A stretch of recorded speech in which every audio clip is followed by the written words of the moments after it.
işte 3 piyola un. Hozir ko'ramiz, yana ozroq bo'lsa yana solamiz.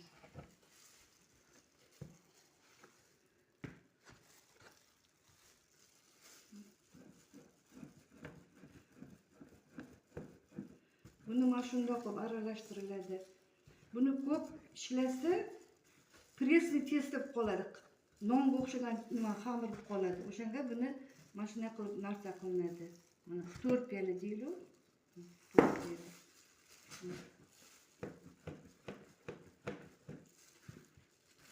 Mana pesochni xamirlarni mana shundoq qilib bunaqa qilinadi.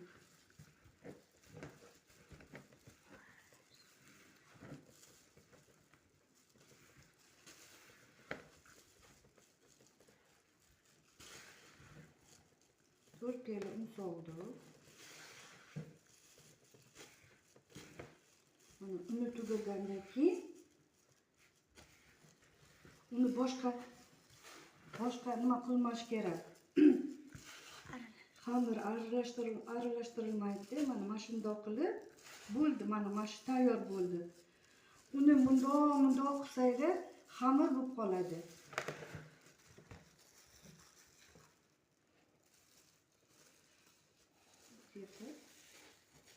Endi buni stolga olamiz. Mana stolda qancha narsa ishlasanglar bo'laveradi. Avvalda ishlasanglar anaqa qoladi. Nonga o'xshagan xamir qoladi. O'shanga buni sekreti shunaqa. Yana o'zining sekretlari bor. Xamiri ko'p ezg'ilab bo'lmaydi.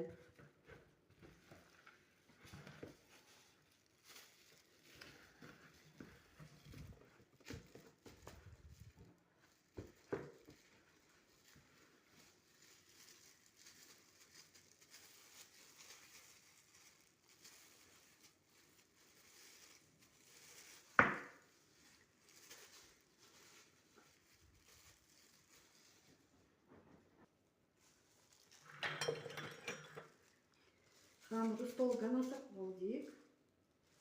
Endi buni mana bu xamirni olib ko'p ezg'ilab olmaydi. Bu shu tayyor xamir.